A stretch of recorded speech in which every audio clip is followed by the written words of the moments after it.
Hey, there you are. What's up? Hello there.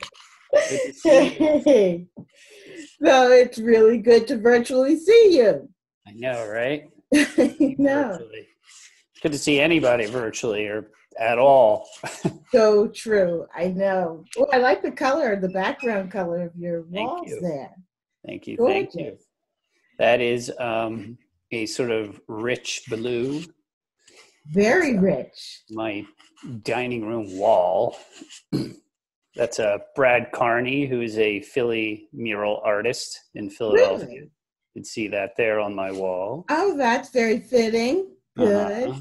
Right. Yeah, Give him a representing shout out. Philly Mural Arts Program. Very exciting.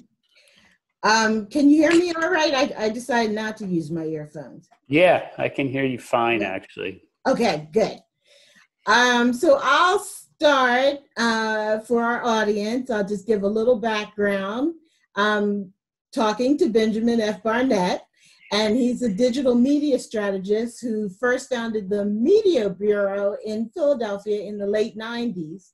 It was sort of a place where tech and entrepreneurs and artists all came together to create and produce and screen original digital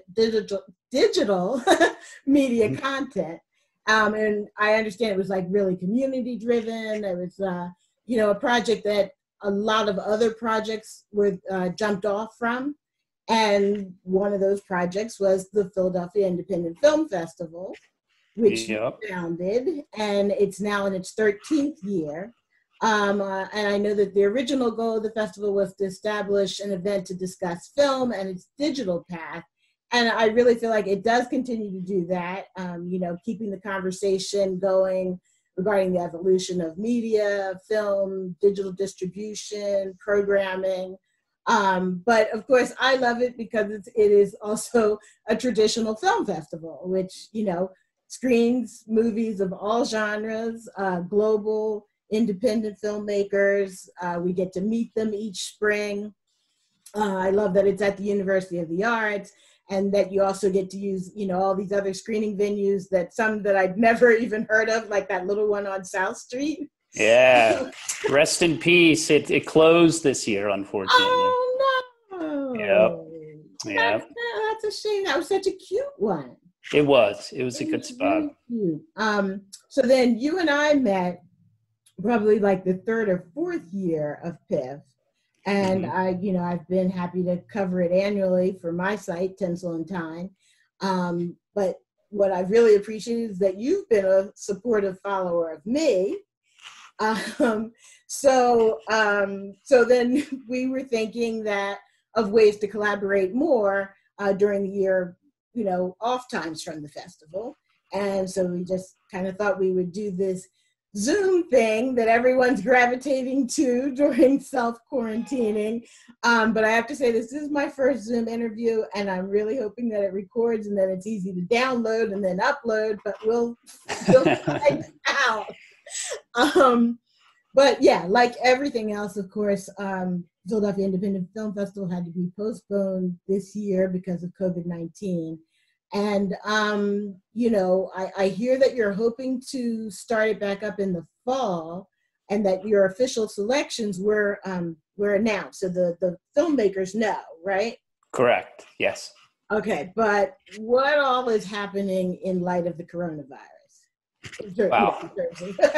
So much, right? Right? So we got hit maybe 3 weeks before we were supposed to announce I should say 3 weeks before the late deadline, which we had to cancel. So it really sort of collapsed on us, probably at the most inopportune time. I mean, it was, essentially hit us over the head and said, you can't screen, you can't have people show up. But we didn't really know until March, mid-March, March 15th is when they really kind of shut the country down. We were really trying our best to, leg it out and, really go with what the experts and the scientists said. And, between the confusion of that and the president and the different people saying this and one thing and the other, it was really super difficult for us to sort of plan or strategize anything like this, like what to do. So, our whole thing, over the years, like, we've always streamed. We've been streaming for forever. I mean, we started as a streaming media company. So, we're always streaming our events. We streamed films. We've been on Roku the last couple of years. So streaming wasn't necessarily the issue. The issue was taking 164 official selections and throwing them all online, and then having some of them decide they didn't want to be online. Others did. Others, didn't expect their premiere to happen on the internet. There seemed to be a whole salad tossed in the air of like what was going to happen or what was going on. So, right, because I can imagine the filmmakers themselves are like, well, then is this going to be my only opportunity to screen it? And it's, exactly. Is this how I want my premiere to be? I can imagine that. I mean, I think, they've been talking about South by Southwest trying to do the same thing, and Tribeca Film Festival trying to do the same thing. And like they say, you have to get the filmmakers on board first. Right. And actually what we've been doing is taking cues from South by and Tribeca. I mean, we moved our festival from the end of the summer to the beginning at the request of Philly Tech Week, 6-7 years ago at this point. And the idea was to have it during Tribeca, and close to South by Southwest. So if you're at Tribeca, you could pop down 95 and do really like 2 film festivals in 1 week type thing. So we were trying to think about the filmmakers that really wanted to take advantage of Tribeca and really give them a place, other than Tribeca, or I should say included with Tribeca, not other than, obviously. So it's been very beneficial to us. We get films every year that do both, and it's been really a great thing. So we look at South by and Tribeca as an answer, and sort of taking cues. And what they've do now is that they're not having an online film festival. It's not a question of probably technology. Same thing with us. The question is, if you go online at Tribeca, you go online at South by, you go online at Philadelphia Independent Film Festival, you go online on all these film festivals. Where's the premiere? Like what is that film spontaneously going to do if they're at Tribeca and they have a premiere and they're online at the same time as ours? We didn't really feel that the filmmakers wanted that. It just seemed to be our sort of consensus that, if these bigger festivals weren't going to just do an online film festival, we would probably have to consider the same option. The other side of the coin is that, we would love to see these all online. I mean, if that's even what half the filmmakers wanted. But it caught us really at the wrong time, like literally like 2-3 weeks before we were to announce. Venues were booked, everything was booked, just everything was ready to go. And so it wasn't a question of, can we pivot into an online film festival? Sure, we can do this. Seed and Spark has come up with a wonderful plan, to do this, one of our sponsors. Vimeo has a great, back-end option, a streaming option that they put out there that we could have handled. The issue was really connecting with 164 filmmakers and making it sort of happen. And our small team just decided, like, look, if Tribeca was going to go online, we were going to let them go online and let the filmmakers, go to Tribeca, basically. It just seemed to be the best option for us, was to give the filmmakers the best film festival option. And, right. Not to concede that Tribeca is a better film festival than us. No, but just a little bit more well-known, globally. Of course. Right. Yeah, I mean, I'm kidding. Half. Right, The other half, just understand really what the filmmakers want. So, we've had some people request it, but, really what we were saying to them was that we weren't going to do it, and that we were, going to look to do satellite screenings, pop-up screenings during the course of the year. So, we'll look for options, but right now it really looks like we're just really not in a position. Our sponsors have hesitated across the board. Like, everything just pulled up stakes on us pretty much. I'm sorry to hear that you and Tribeca and South by Southwest are pulling away from it, because I kind of wanted to see how it would work and what the vibe would be, and whether you could feel you were watching with other people or not. Right. I also, of course, it would have been smaller. I would imagine that, it would be half the amount of films. But just to get a litmus test of it, the expense would be, less than half than putting on a real film festival, right? So experimentation was still like too risky. Well, so there's a couple things. One is, like I mentioned, and we've been streaming. So the issue wasn't like risk so much in terms of like tech and stuff like that. The risk is definitely a monetary thing for a festival like ours. We're very not in a position to pivot with the thousands of dollars that it would take to pivot like that, only because of the timing. So, if this had happened like in January or something like that, we probably would have gone online.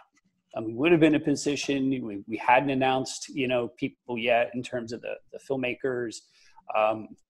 So we would have been in a position to sort of keep everybody in tune and abreast and, and made sure that if we were going to go online and we accepted you into this film festival, would you screen? And that would have been like a big thing up front. The money thing is a huge, huge issue. Venue cancellation, sponsors pulling, just the money just basically was just tossed in the air.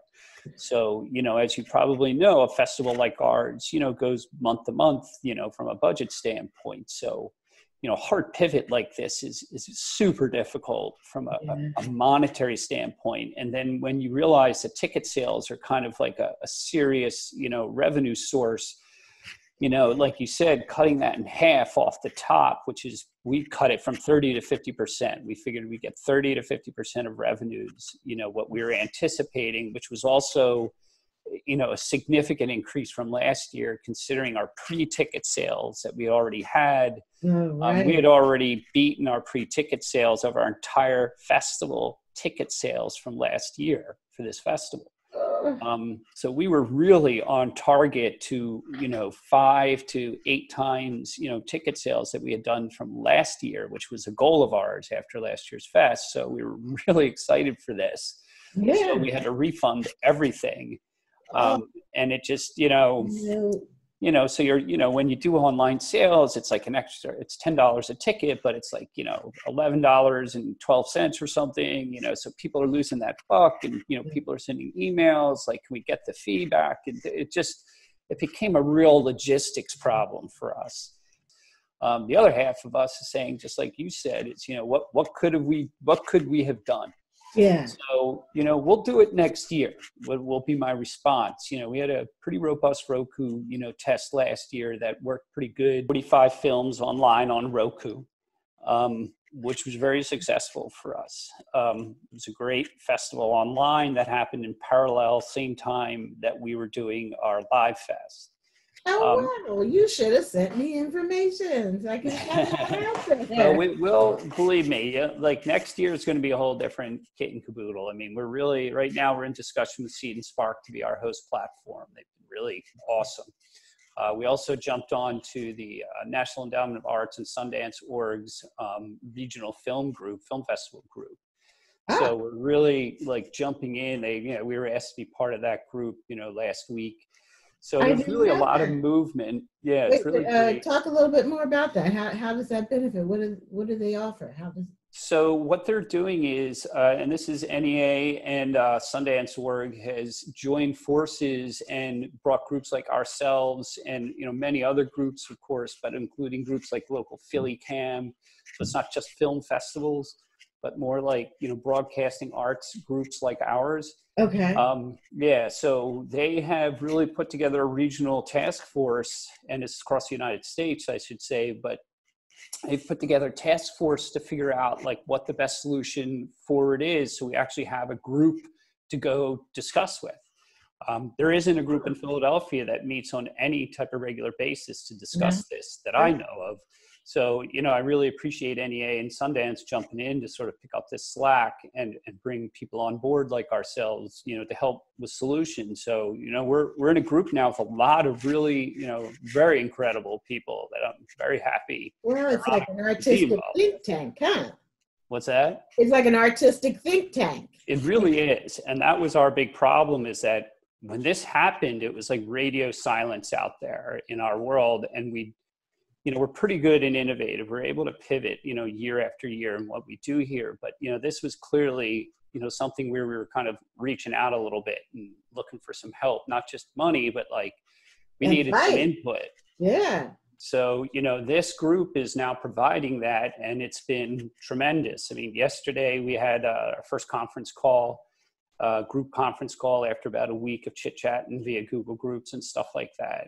Okay. So it's been, just a great sort of source for us to, feel inspired and, be given information, while at the same time knowing that we can provide information to people as well. So it's been really positive like that. So I'm really thankful for NEA and the Sundance crew, Sundance.org for doing this. Love this. I did this. Yeah, this is great hearing about film people all coming together, because for Tinsel and Tine, for me, I'm really more interested in that. I mean, I'm thankful that this year I got inducted into the Philadelphia Film Critics Circle.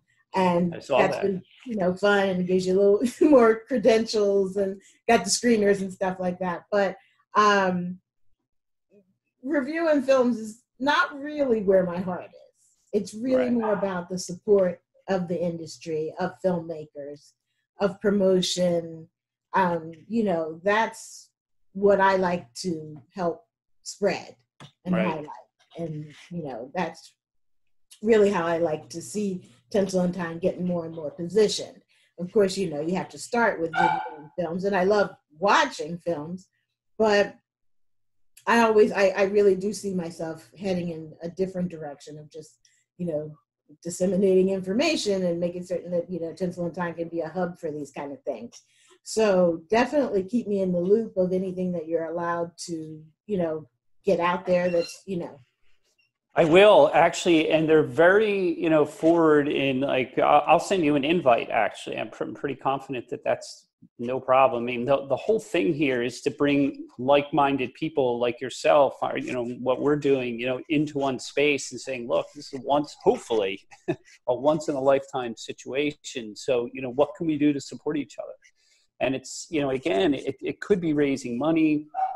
But I think most important, what it gives people a place to sit and really brainstorm and innovate, and not have to be the constant source of that, inspiration. And that was like becoming the problem here, is that we were answering all of these problems ourselves, so we had to kind of reach out of the city like this to sort of like join forces with groups, which ironically, by reaching out of the city, we connected with people in the city.